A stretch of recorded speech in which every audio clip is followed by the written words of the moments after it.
Bismillahirrahmanirrahim. Assalamu alaikum, class 7. Now we will start chapter 10, profit and loss, exercise 10.1 for 141 page. Chapter 10, profit and loss. Cost price. What is the cost price? The price paid for purchasing an article is called its cost price. आप कोई चीज़ लेते हैं, purchase करते हैं, कोई भी article, आपने कोई बुक खरीदी, वो क्या, और आपने उसको खरीद के उसको प्राइस पेड किए, वो कहलाता है cost price. Selling price. The price receive on selling an article is called its selling price. और आपने कोई चीज़ बेची, जैसे एक पेंसिल इसको बेच दी, और उसके बाद जो पैसे जो हासिल हुए वो उस आर्टिकल के, वो कहलाता है selling price. Profit. If selling price is more than cost price, then there is a profit. जैसे सपोज दैट कि आपने एक पेंसिल ख़रीदी 10 रुपीज़ की, और उसको बाद में उसको किसी और को सेल आउट कर दी 12 रुपीज़ की. इट मीन्स के 2 रुपीज़ का आपको प्रॉफिट हुआ या गेन हुआ, उसको हम कहते हैं profit. Loss. If selling price is less than cost price, then there is a loss. अब आपने जैसे बॉल पेन ख़रीदा आपने 20 रुपीज़ का, और आपने उसको सेल आउट कर दिया 15 रुपीज़ का, तो वो आपको लॉस हो गया. तो आपको 5 रुपीज़ का लॉस हो गया, तो वो कहलाता है लॉस. फार्मूले याद कर लीजिएगा, ये मैंने फार्मूले यहाँ लिख दिए हैं. Gain percent equal to gain upon CP multiply by 100, and loss percent equal to loss upon CP multiply by 100. Profit का भी मैंने फार्मूला लिखा हुआ है, और लॉस का भी फार्मूला लिखा हुआ है. ये 4 फार्मूले लर्न कर लीजिएगा. Right. Next exercise is 10.1. Question number 1 है, Aslam purchase a watch for ₹80 and sold it for ₹84. Find his gain percent. Aslam ने एक वॉच खरीदी, एक घड़ी खरीदी, वो 80 रुपीज़ की परचेज़ की, और बाद में उसको 84 रुपीज़ में सेल आउट कर दिया. तो फाइंड हिज गेन परसेंट, को कितना परसेंट फ़ायदा हुआ, ये फाइंड आउट करना है. डेटा आपने बनाएगा. कॉस्ट प्राइस ऑफ CP जो होता है कॉस्ट प्राइस को कहते हैं, और SP जो है सेलिंग प्राइस को कहते हैं. Cost price of watch is equal to 80 rupees, and selling price of watch is 84 rupees. आपने ये दोनों डेटा बना लिया. और gain percent, we will find out the gain percent. और जब गेन परसेंट निकालेंगे तो उसके साथ हमने पहले गेन भी निकालना होता है. ठीक है, तो आप दोनों आप क्वेश्चन मार्क लगा दीजिएगा, क्योंकि हम दोनों फाइंड कर रहे हैं. फार्मूला है आपका गेन का, फार्मूला क्या अप्लाई होगा, gain is equal to SP minus CP. तो SP हमेशा ग्रेटर होगा, वैल्यू होगी, मोर देन वैल्यू होगी CP से. तो आप देखें कि SP क्या है, 84 रुपीज़ का आपको फ़ायदा हो, मतलब आपने जब बाद में बेची तो 84 रुपीज़ की बेची, तो 84 में से 80 को माइनस करेंगे तो आपको 4 रुपीज़ का प्रॉफिट हो गया. गेन कहते हैं प्रॉफिट को. 4 रुपीज़ का प्रॉफिट हो गया. इसके बाद हमने ये तो रुपीज़ में निकल कर आ गया, अब हमने परसेंटेज में निकालना है कि कितना परसेंट फ़ायदा हुआ. तो gain percent is equal to gain upon CP multiply by 100. ये फॉर्मूला अप्लाई होगा परसेंटेज के लिए. इज इक्वल टू गेन की वैल्यू देखें ऊपर हमने जो फाइंड आउट किए 4, वो हमने पुट कर दी फॉर्मूले में. 4 अपॉन CP कितना है आपको डेटा में देखिए 80 रुपीज़ है, तो हमने 80 लिख दिया, मल्टीप्लाई बाय 100 कर दिया.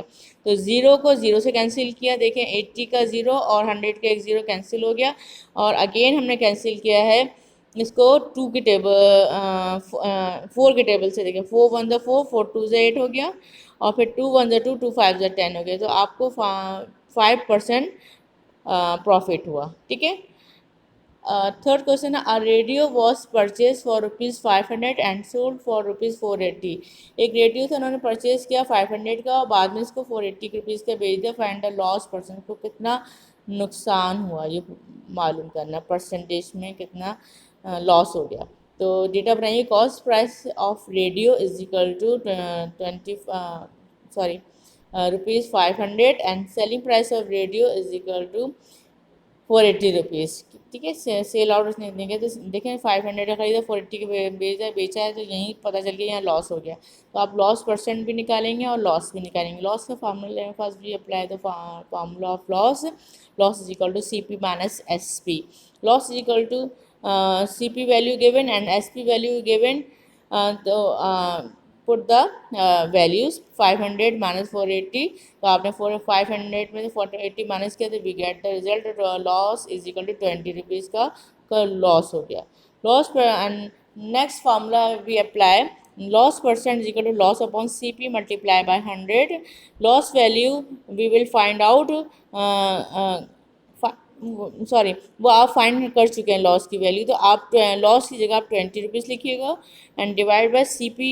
क्या है आपका CP डेटा में 500 है और मल्टीप्लाई बाय 100. 20 और 20 कैंसिल हो गए. देखें 500 का 20 और 100 का 20 कैंसिल हो गए और अगेन हमने कैंसिल किया. 5 के टेबल से 5 वन 5, 5 4 24% लॉस हो गया. ठीक है, परसेंटेज भी निकल आए. 5. A man purchased a plot for rupees 70,000 and spent rupees 500,000 on registration etc. He sold it for rupees 82,500. Find his gain percent. एक शख्स ने जो है एक प्लॉट खरीदा 70,000 का, उसके बाद उसमें जो खर्चा हुआ जैसे रजिस्ट्रेशन कराई है तो वो 5,000 की हुई, तो वो इन दोनों का ऐड करेंगे. Right. He sold it for rupees, उसने इसको बाद में भेज दिया 82,500 का. तो फाइंड हिज गेन परसेंट. अब फ़ायदा कितना हुआ वो परसेंटेज में फाइंड आउट करना है. डेटा है cost price of a plot is equal to 70,000 है और रजिस्ट्रेशन जो कराई थी इन दोनों को ऐड कर लेंगे तो हमारी टोटल कॉस्ट प्राइस हो जाएगी 75,000. Selling price of a plot 82,000 का आपने सेल आउट किया है. अब गेन परसेंट निकालना है और गेन भी निकालेंगे. तो first we apply the formula. Gain is equal to SP minus CP.